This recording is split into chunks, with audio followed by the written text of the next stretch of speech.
Om Swastiastu. Perkenalkan, nama saya Eko Dewi Guna dari kelas 12 MIPA 1. Dalam video kali ini, saya akan menjelaskan salah satu materi, yaitu tentang Kitab Suci Weda sebagai sumber hukum Hindu. Langsung saja, kita mulai ke materi. Baik, kita langsung saja ke materi, yaitu Weda Kitab Suci sebagai sumber hukum Hindu. Sumber hukum atau asal hukum adalah peraturan yang mengatur tingkah laku manusia, baik perorangan maupun kelompok, agar terciptanya suasana hidup yang serasi, berdaya guna yang tertib. Sumber hukum ada dua, yaitu hukum tertulis dan hukum tak tertulis. Manusia dalam lingkungannya diatur oleh undang-undang yang dibuat oleh suatu lembaga dari manusia itu sendiri. Undang-undang yang bersifat murni yaitu undang-undang yang dibuat oleh Tuhan melalui wahyunya. Wahyu itu nantinya dihimpun dan disajikan dalam bentuk kitab suci. Jadi, kitab suci adalah semacam undang-undang yang pembuatnya adalah Tuhan. Tingkah laku manusia yang baik yang menjadi tujuan pengaturan kehidupan ini disebut dengan dharma. Bagi umat beragama yang juga merupakan warga negara, harus tunduk pada dua hukum, yaitu hukum yang bersumber pada undang-undang negara dan hukum yang bersumber pada kitab suci sesuai dengan agama yang dianut. Kitab suci agama Hindu adalah Weda. Weda adalah wahyu dari Sang Hyang Widi disebut Shruti. Di samping Shruti ada juga Smriti yang ditulis berdasarkan ingatan dari pemahaman Shruti. Baik, selanjutnya yaitu saya akan sedikit menjelaskan tentang Weda kitab Shruti. Kelompok Shruti menurut sifatnya dibagi menjadi 3 bagian, yaitu yang pertama bagian mantra, kemudian yang kedua bagian Brahmana atau Karma Kanda, yang ketiga adalah bagian Upanishad atau Jana Kanda. Bagian mantra terdiri dari 4 himpunan sambutan yang disebut Catur Weda, Samhita, yaitu Rig Weda, Samaweda, Yajurveda, dan Atharva Weda. Kemudian yang kedua adalah kitab Smriti, dapat digolongkan menjadi 2 kelompok, yaitu kelompok batang tubuh Weda yang terdiri dari yang pertama yaitu Siksa, kemudian Vyakarana, yang ketiga Canda, yang keempat ada Nirukta, dan yang terakhir ada Jyotisa Kalpa.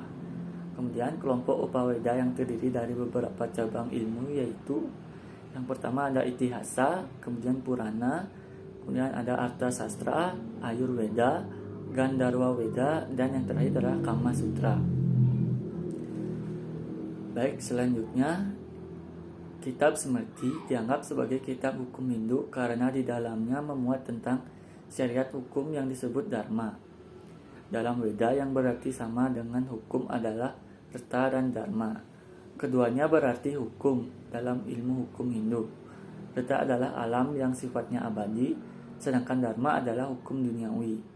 Dalam Dharma terkandung 2 hal, yaitu yang pertama, Dharma mengandung pengertian norma, kemudian yang kedua, Dharma mengandung pengertian kerakusan atau kalau dilanggar mendapatkan sanksi. Kemudian yang materi selanjutnya yaitu tujuan Dharma adalah Jagadita dan Moksa. Pokok pikiran dalam kitab Shruti adalah berkaitan dengan doa untuk melakukan pemujaan kehadapan Tuhan atau segala macam manifestasinya. Sedangkan dalam kitab Smriti adalah berkaitan dengan aturan atau hukum yang dapat dijadikan pedoman oleh umat Hindu. Kitab Suci Weda sebagai hukum Hindu dapat kita lakukan dari beberapa sudut pandang, antara lain Weda sebagai sumber hukum dalam artian sejarah, kemudian Weda sebagai sumber hukum dalam artian sisiologi, kemudian Weda sebagai sumber hukum dalam artian filsafat, kemudian Weda sebagai sumber hukum dalam arti formal. Baik, selanjutnya kitab Smriti yang dinyatakan sebagai hukum Hindu yang murni sebagai hukum Hindu Smriti lebih dikenal dengan sebutan Dharma Sastra. Dalam ilmu sejarah, perkembangan dan pembagian berlakunya Dharma Sastra adalah sebagai berikut. Yang pertama, pada zaman Kerta Yuga berlaku Manawa Dharma Sastra karya Manu. Yang kedua, pada zaman Treta Yuga berlaku Gautama Dharma Sastra, karya Gautama. Yang ketiga, pada zaman dua para yuga, berlaku Samkalikita Dharma Sastra. Yang keempat, pada zaman Kali Yuga, berlaku Parasara Dharma Sastra, karya Parasara.